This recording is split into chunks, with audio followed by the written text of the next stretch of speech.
Hello नमस्ते बच्चों, e learning class में एक बार आपका फिर बहुत बहुत स्वागत। आज की ग्रामर की कक्षा में हम रिलेटिव प्रोनाउंस के द्वारा दो वाक्यों को जोड़ना सीखेंगे। इससे पहले की कक्षा में जो ग्रामर की कक्षा जो हमने की थी उसमें जो है वो हमने रिक्त स्थानों में जो है वो रिलेटिव प्रोनाउंस को भरना सीखा था। तो आज की वीडियो में हम जो है वाक्यों को जोड़ना सीखेंगे उन्हीं के द्वारा। तो आज का वीडियो बहुत ही महत्वपूर्ण होने वाला है। इसके दो वाक्य जो हैं वो आपके पूछे जाएंगे। तो बहुत ही इम्पोर्टेंट वीडियो है, बिल्कुल भी स्किप नहीं करें। तो चलते हैं आज की टेक्स्ट पर। तो रिलेटिव प्रोनाउन की डेफिनेशन हमने पिछली वीडियो में भी सीखी थी कि वे प्रोनाउन जो दो वाक्यों को जोड़ते हैं तथा अपने पूर्ववर्ती नाउन से संबंध जोड़ते हैं रिलेटिव प्रोनाउंस कहलाते हैं। तो इस प्रकार के ये जो रिलेटिव प्रोनाउंस होते हैं जो क्वेश्चन वर्ड्स ही होते हैं, जो अपने क्वेश्चन में पढ़ते हैं, जैसे who, whom, whose, which, that, when, where, what, why या हाउ। तो इनसे जो है वाक्यों को जोड़ना भी आपको दिया जा सकता है, जिनको हम रिलेटिव प्रोनाउंस कहते हैं। तो यहाँ पर जैसे एक उदाहरण दे रखा है कि इस प्रकार के दो सेंटेंसेस आपको दे रखे होते हैं और यहाँ पर आपको बताया होता है कि इसके साथ इस वाक्य को ज्वाइन कीजिए, इन दोनों वाक्यों को जोड़िए आप। तो पहले आप जब इन रिलेटिव प्रोनाउंस के द्वारा जो दो वाक्यों को जोड़ें तो आप ये तीन बातें जब बहुत अच्छी तरीके से अपनी कॉपी पे नोट कर लें। तो सबसे पहले आप क्या करेंगे, जो आपको रिलेटिव प्रोनाउन दे रखा है, ठीक है, तो यहाँ पर जैसे ये रिलेटिव प्रोनाउन आपको दे रखा है, तो ये देखना है कि इस रिलेटिव प्रोनाउन के प्रोनाउन कौन से होते हैं। तो यहाँ पर जैसे देखें कि इसके लिए हिम आया, तो हम अलग अलग रिलेटिव प्रोनाउंस के जो प्रोनाउन होते हैं उनको हम अच्छी तरह देखेंगे। तो उसको आप पहचान लें पहले। और जैसे हुम के लिए हिम आता है तो ये हमने पहचाना। फिर हम देखेंगे कि ये जो प्रोनाउन होता है ये पहले वाक्य की नाउन के लिए कौन सी नाउन के लिए आया। तो ये मिस्टर गुप्ता जो व्यक्ति हैं एक उनके लिए आए हैं। और फिर हम क्या करेंगे, उस नाउन के बाद रिलेटिव प्रोनाउन को लिखेंगे। जब हम वाक्यों को जोड़ेंगे तो पहले इस नाउन को लिखेंगे, फिर इस प्रोनाउन को लिखेंगे, रिलेटिव प्रोनाउन को, और फिर हम क्या करेंगे उसके बाद दूसरे वाक्य का जो भाग होता है, क्योंकि हमें इसको जो है वो जो इस रिलेटिव प्रोनाउन का जो प्रोनाउन है उसको हम छोड़ देंगे, तो बाकी बचा हुआ वाक्य जो है उसके बाद लिखेंगे रिलेटिव प्रोनाउन के बाद। और वो लिखने के बाद, ये पूरा वाक्य लिखने के बाद जो पहला बचा हुआ वाक्य वो अंत में लिख देते हैं। तो इस प्रकार से जब हम इन वाक्यों को जोड़ेंगे तो ये तरीका जो आप अच्छी तरह 2-3 बार ध्यान से इसको सुन लें आप अच्छी तरह, कि सबसे पहले आप क्या करेंगे, ये जो रिलेटिव प्रोनाउन दिया होता है इसकी प्रोनाउन को आप यहाँ पहचानें दूसरे वाक्य में।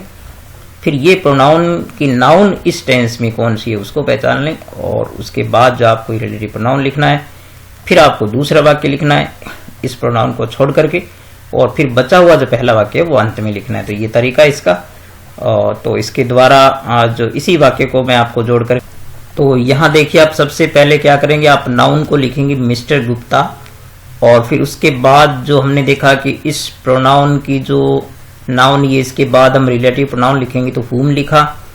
फिर दूसरा जो वाक्य बचा हुआ है, यानी इस हिम को छोड़ करके, क्योंकि हिम के लिए हुम आ गया, इसको छोड़ करके हम पूरा दूसरा वाक्य जो लिखेंगे, उसके बाद जो हम क्या करेंगे, जो आपका पहला बचा हुआ भाग है, इसके अलावा टीचेज इन दिस स्कूल, तो ये यहाँ लिख देंगे पीछे। तो इस प्रकार से जो है हम इन वाक्यों को रिलेटिव प्रोनाउन के द्वारा जोड़ सकते हैं। तो आगे देखिए हम अलग अलग इनके सभी के वाक्य लेकर के, और आपको मैं उदाहरण सहित आपको बताता हूँ, और इनके लिए प्रोनाउंस क्या होते हैं वो भी अपने जानते हैं। तो सबसे पहले बात करते हैं हु। तो हु जो है वो इसका जब दो वाक्यों के जोड़ता है तो इसका अर्थ जो के रूप में लिया जाता है। तो ये व्यक्ति के लिए काम आता है हमेशा ही। और इसके जो प्रोनाउन होते हैं तो हु के लिए जो हटाए जाते हैं वो ही, शी, यू, वी, दे, या फिर किसी का नाम होता है तो ये सब्जेक्ट हमेशा होते हैं। ये सारे क्या होते हैं, सब्जेक्ट होते हैं।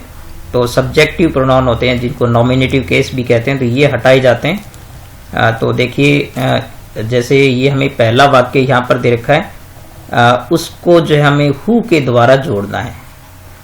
तो इसको हु से जोड़ेंगे। देखिए यहाँ पर सबसे पहले हम देखेंगे कि हु के लिए जो इसमें प्रोनाउन आया है वो दे है, ठीक है। और चूंकि यहाँ पर दे रखा है तो यहाँ दे के लिए हम देखेंगे कि इसमें नाउन क्या है। तो यहाँ पर आप देख सकते हैं कि नाउन इसके लिए आया बॉयज, क्योंकि बॉयज के लिए दे आया है। तो I know a lot of boys they play here. तो यहाँ पर आप क्या करेंगे, सबसे पहले जो इस वाक्य को लिखेंगे, क्योंकि ये जो नाउन है इसके बाद जो है वो रिलेटिव प्रोनाउन लिखा जाएगा। तो सबसे पहले आप क्या करेंगे, इस वाक्य को लिखेंगे। तो इस प्रकार आप देखिए I know a lot of boys, फिर देखिए यहाँ पर नाउन के बाद ये रिलेटिव प्रोनाउन आ गया, और फिर इस प्रोनाउन को छोड़ते हुए दूसरा जो वाक्य बचा हुआ उसको हम पीछे जोड़ देंगे यहाँ पर। तो I know a lot of boys who play here, कि मैं ऐसे बहुत सारे बच्चों को जानता हूँ जो यहाँ खेलते हैं। ठीक है, तो यहाँ पर जैसे देखिए ये दूसरा वाक्य भी दे रखा है, इसको भी आपको हु से ही जोड़ना है। तो इसमें हम देखेंगे कि पहले हु के लिए प्रोनाउन कौन सा है, तो हु के लिए आ गया ही, और ही जो है वो यहाँ पर आप देख सकते हैं रमन, यानी ये एक नाम हो गया, तो रमन के लिए यहाँ पर। तो रमन के बाद हम जो है वो रिलेटिव प्रोनाउन लिखेंगे, फिर दूसरा वाक्य लिखेंगे, और फिर पहला बचा हुआ वाक्य जो हम पीछे जोड़ देंगे। तो यहाँ देखिए इस प्रकार से रमन, और फिर नाउन के बाद रिलेटिव प्रोनाउन लग गया, तो रमन हु, और फिर देखिए ये यहाँ पर इज स्टैंडिंग देयर, ये दूसरा वाक्य आ गया, और इसके बाद जो पहले वाक्य का बचा हुआ भाग इज माई सन, तो ये यहाँ पर जो ब्लैक में आपको लिखा हुआ दिखाई दे रहा है। तो इस प्रकार से नहीं, रमन जो कि वहाँ खड़ा है, इज माई सन, वो मेरा पुत्र है। तो इस प्रकार से फिर यहाँ पर आप देखिए ये जो वाक्य दे रखा है आपको, इसको जो आपको जोड़ना है, चूंकि यहाँ पर हुम से जोड़ना है इसको, तो इसको हम जोड़ेंगे हुम के द्वारा। तो आप देखेंगे कि हुम की जो प्रोनाउन होती है, पहले मैं आपको हुम के प्रोनाउन जब यहाँ पर लिख देता हूँ, तो मैं समझता हूँ कि ये आपने नोट कर लिया होंगे, तो इसकी जगह ही मैं लिख देता हूँ हुम के प्रोनाउन। तो इस प्रकार से आप देखिए कि हुम जो जब दो वाक्यों को जोड़ता है तो जिसका अर्थ होता है जिसे या जिसको, तो ये भी व्यक्ति के लिए प्रयुक्त होता है। तो इसके लिए जो हटाए जाने वाले प्रोनाउन होते हैं दूसरे वाक्य में, वो हिम, हर, यू, अस या देम होते हैं, और ये जो ऑब्जेक्ट जो होते हैं वो हटाए जाते हैं यहाँ से। तो जैसे देखें कि हुम के लिए जो प्रोनाउन दूसरे वाक्य में दे रखा है वो हर हो गया यहाँ पर। तो हर यहाँ पर देखेंगे कि हर जो प्रोनाउन है वो किसके लिए आया है, रेखा के लिए है।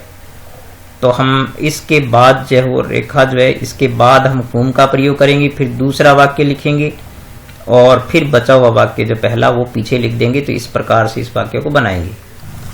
तो इस प्रकार से रेखा, और इसके बाद रिलेटिव प्रोनाउन लग गया हुम। तो रेखा whom the teacher asked question, तो इस प्रोनाउन को छोड़ते हुए हमने दूसरा वाक्य लिखा। फिर ये ब्लैक में देखिए पहला वाक्य जो बचा हुआ था वॉज द स्टूडेंट, ये यहाँ पर आ गया। तो रेखा जिसको अध्यापक ने एक प्रश्न पूछा, वॉज द स्टूडेंट, वो विद्यार्थी थी। ठीक है, और अब जो आपके पास यहाँ पर जो वाक्य दिखाई दे रहा है आपको लास्ट वाला, ये जो है वो हुज के द्वारा जोड़ना है। तो पहले हुज के प्रोनाउन हम यहाँ पर लिखते हैं।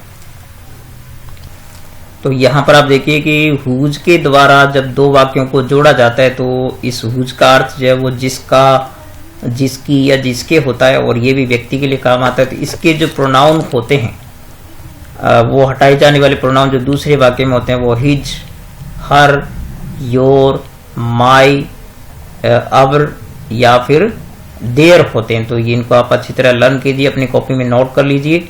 तो यहाँ पर जो हमें वाक्य दे रखा है जोड़ने के लिए, तो वो हम देखते हैं कि हुज के लिए जो प्रोनाउन दूसरे वाक्य का है वो है हिज, आप यहाँ पर देख सकते हैं। तो हिज के लिए जो आपको पता है कि हिज व्यक्ति के लिए आता है, ही के लिए ही यहाँ पर मोहन है, तो ये इसका नाउन हो गया। तो पहले हम ये नाउन लिखेंगे, उसके बाद रिलेटिव प्रोनाउन लिखेंगे, फिर दूसरा जो बचा हुआ वाक्य लिखेंगे, फिर जो पहला बचा हुआ वाक्य होता है वो अंत में लिखेंगे। तो इस प्रकार आप देखिए कि Mohan whose car you borrowed yesterday, तो पहले ये मोहन यानी नाउन के बाद रिलेटिव प्रोनाउन लग गया, फिर दूसरा वाक्य लिखेंगे, और फिर पहला बचा हुआ वाक्य जो वो लास्ट में लिख देंगे। इस प्रकार से आपने देखा कि इन सभी के प्रयोग एक ही तरीके से, बस आपको जानने की चीज़ ये है कि ये जो रिलेटिव प्रोनाउन होते हैं इनके प्रोनाउन कौन से होते हैं, तो वो आपको अच्छी तरह लर्न करने हैं। तो जैसे आपने पीछे वाले नोट कर लिए होंगे कि हु के लिए कौन से होते हैं, हुम के लिए कौन से होते हैं, और हुज के लिए कौन से होते हैं। ठीक है, तो फिर इनको आप आसानी से इस प्रकार से सीख सकते हैं। अब हम चलते हैं आगे के रिलेटिव प्रोनाउंस पर। तो यहाँ देखिए बच्चों, आगे के जो रिलेटिव प्रोनाउन है वो विच या दैट। तो यहाँ पर देखिए विच या दैट का जो प्रयोग होता है रिलेटिव प्रोनाउन के लिए वो होता है एनिमल्स या जो है वो चीजें यानी कोई थिंग्स होती है, जो वस्तुएं होती है उनके लिए होता है। इनके लिए जो हटाए जाने वाले जो प्रोनाउन होते हैं वो इट, ईट्स या फिर दैट, ये सब चीजें होती है। तो आप क्या करेंगे, सबसे पहले जैसे आपको मान लीजिए ये वाक्य दे रखा है आपको और इसको आपको जोड़ना है विच के द्वारा। तो विच के द्वारा जोड़ें तो पहले आप देखेंगे कि विच की प्रोनाउन जो है वो यहाँ पर क्या आ रही है, इट आ रही है, और इट का नाउन जो है वो यहाँ पर आप देखेंगे कि this is my favourite book. तो ये एक वस्तु हो गई, तो इसके लिए इट का प्रयोग हुआ। इट मीन्स बुक के बाद जब विच लिखा जाएगा और फिर दूसरा बचा हुआ वाक्य जो है वो लिखेंगे, इट को हम क्या करेंगे, छोड़ देंगे। तो यहां पर आप देखिए कि this is my favourite book, और इस वस्तु के बाद जब विच का प्रयोग हो गया रिलेटिव प्रोनाउन का, और फिर बचा हुआ जो दूसरा वाक्य हम पीछे जोड़ देंगे, और ये जो प्रोनाउन होता है जो रिलेटिव प्रोनाउन के लिए प्रयुक्त होता है वो हटा दिया जाता है। तो this is my favourite book which you want to read, यानी ये मेरी जो पसंदीदा पुस्तक है जो आप पढ़ना चाहते हैं, जिसमें यहाँ पर विच का प्रयोग जो के रूप में हुआ है।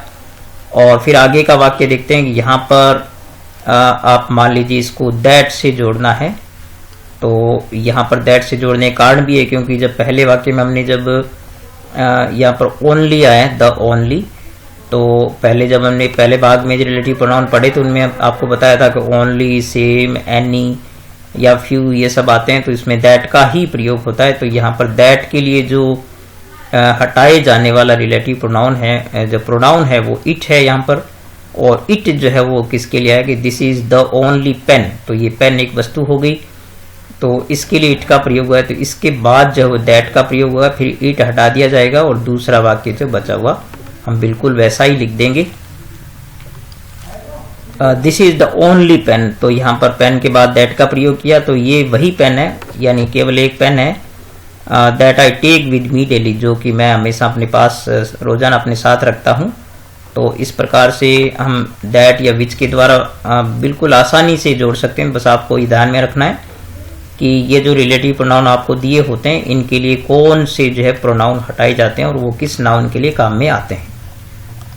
तो यहाँ पर आप देखें कि जो वेयर होता है रिलेटिव प्रोनाउन, जब दो वाक्यों को जोड़ता है तो इसका अर्थ जो है हो जाता है जहां, ठीक है।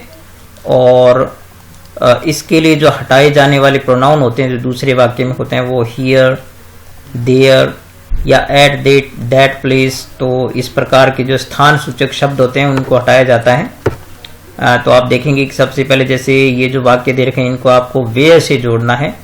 तो वेयर के लिए हम देखते हैं कि दूसरे वाक्य में जो प्रोनाउन यहाँ पर आया वो हियर हो गया, और हियर जो है वो किसी स्थान के लिए आएगा। तो this is a very big, this house is very big. तो यहाँ पर आप देख सकते हैं कि ये दिस हाउस एक स्थान हो गया, एक प्लेस हो गया, तो इसके लिए हियर का प्रयोग हुआ है। तो यहाँ पर दिस हाउस के बाद हम क्या लिखेंगे, वेयर लिखेंगे, और फिर दूसरा वाक्य लिखेंगे, और पहला बचा हुआ वाक्य जो इतना यहाँ से लेकर के ये हम वाक्य के अंत में लिख देंगे।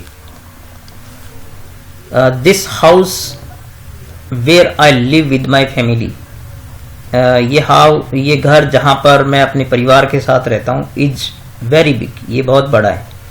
तो इस प्रकार से आपने देखा कि ये जो नाउन होता है इसके बाद रिलेटिव प्रोनाउन लग जाता है, और फिर दूसरा वाक्य जो बचा हुआ होता है इसको छोड़ करके जो प्रोनाउन होता है इसको छोड़ दिया जाता है, और फिर बचा हुआ जो पहला वाक्य होता है वो वाक्य के अंत में लिख दिया जाता है। इसी प्रकार आप यहाँ देखें कि यहाँ पर जो दूसरे वाक्य में जो वेयर के लिए प्रोनाउन आया है वो हियर हो गया। तो हियर यहाँ पर देखिए कि this is the famous hotel, तो यहाँ पर होटल एक स्थान हो गया। तो इसके बाद जो वेयर का प्रयोग होगा और फिर जो है वो दूसरा बचा हुआ वाक्य जो यहाँ पर लिख दिया जाएगा और हियर को छोड़ दिया जाएगा।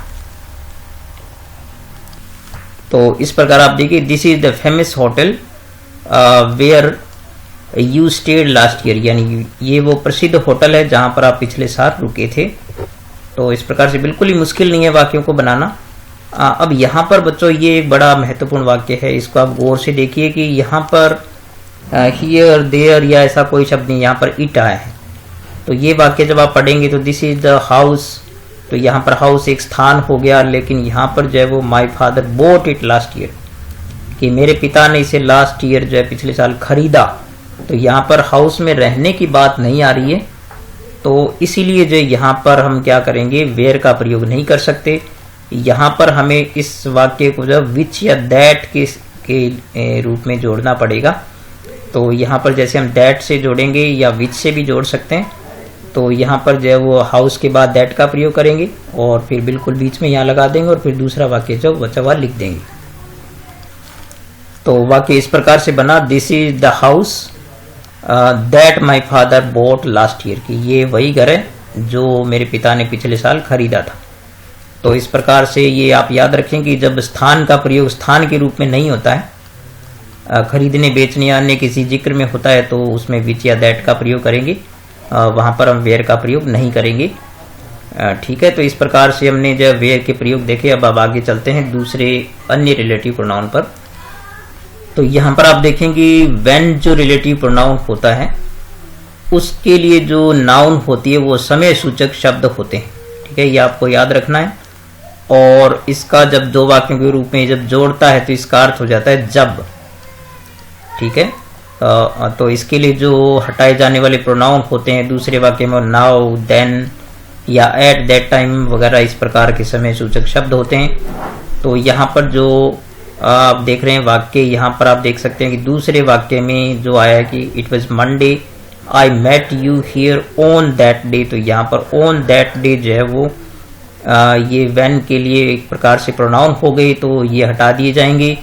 और इनके लिए जो दैट ऑन दैट डे का मतलब हो गया मंडे, तो यहाँ पर हम क्या करेंगे, इट वॉज मंडे, मंडे के बाद हम व्हेन का प्रयोग करेंगे और फिर बचा हुआ जो आपका वाक्य है दूसरा वो हम पूरा लिख देंगे यहाँ पर।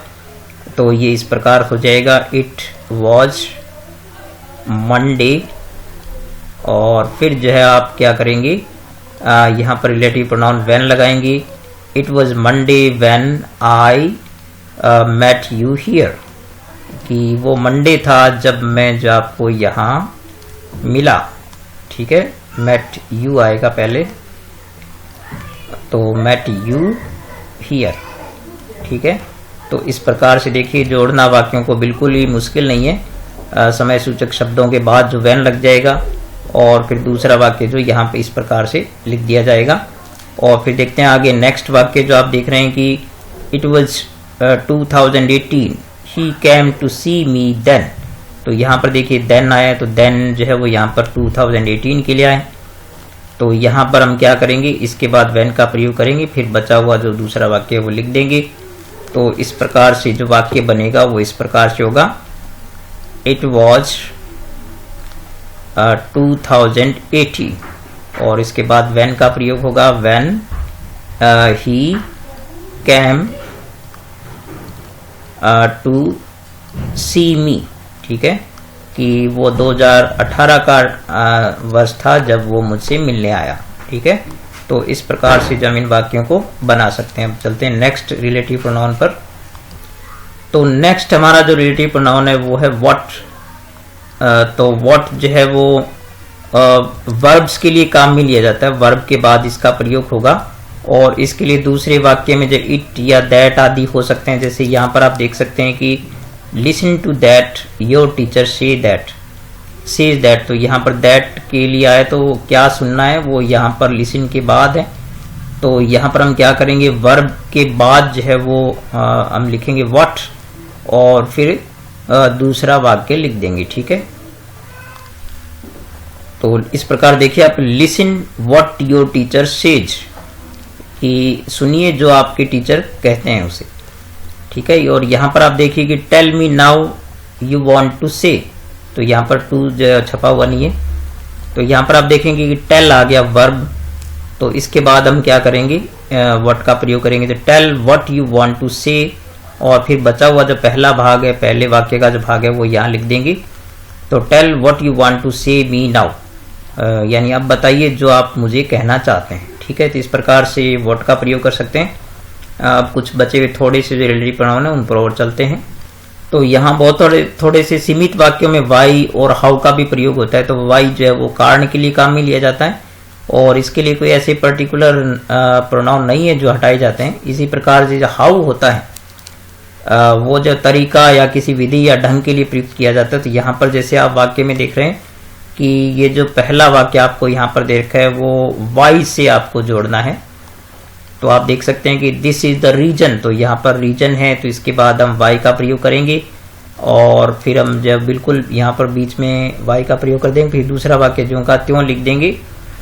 इसी प्रकार से यहाँ जो आपको वाक्य दे रखा है इसको हमें हाउ से जोड़ना है। तो यहाँ पर द वे दे रखा है इस प्रकार दिस इज वे, यानी ये वो तरीका, ये explained the matter to him, की मैंने पूरा जो है वो मैटर उसको समझाया। तो यहाँ पर भी बीच में प्लस की तरह जो हम किसको हाउ को जोड़ देंगे।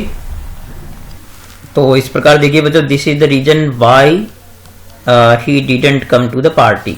इसी प्रकार यहाँ जो वाक्य होगा this is the way how I explained the matter to him, कि ये वो तरीका है जिसके द्वारा मैंने जो उसको पूरी बात समझाई।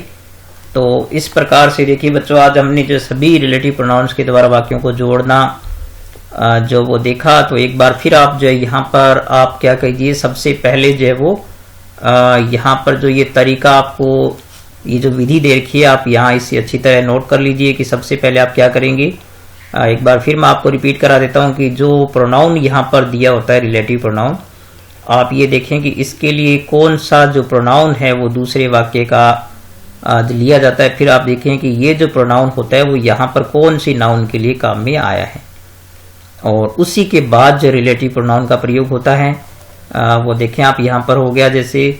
और फिर जो दूसरा वाक्य जो बचा हुआ था जो मैंने हरे रंग में यहाँ पर लिख रखा है इसको लिखें और फिर पहले वाक्य का बचा हुआ भाग जो पीछे जोड़ दें। तो ये जो 3 पॉइंट है यहाँ पर इनको अच्छी तरह आप नोट कर लें और आज के वाक्य 2-3 बार आप गौर से देखें और ऐसे वाक्यों की प्रैक्टिस करें तो निश्चित रूप से जो आप इनको जोड़ना सीख पाएंगे। और वीडियो 2-3 बार देखें आप, और वीडियो को लाइक जरूर करें, सब्सक्राइब करें चैनल को और अपने दोस्तों के साथ शेयर करें, प्रैक्टिस करें वाक्यों की ज़्यादा और इसी प्रकार से अपना सपोर्ट बनाए रखिए। ठीक है बच्चों, ग्रामर की किसी एक और टॉपिक के साथ मैं जल्दी आपसे मिलूंगा और तब तक अपना जो अपनी पढ़ाई का ध्यान रखिए, आप लगातार पढ़ते रहिए और अपने भविष्य के लिए इन चीज़ों को अच्छी तरह सीख के रखिए ताकि आपको भविष्य में जो ये चीज़ें हैं आपकी इंग्लिश की सुधार के लिए, इंग्लिश भाषा के लिए आपको काम आए। ठीक है, तो मिलेंगे नेक्स्ट वीडियो में, तब तक नमस्कार।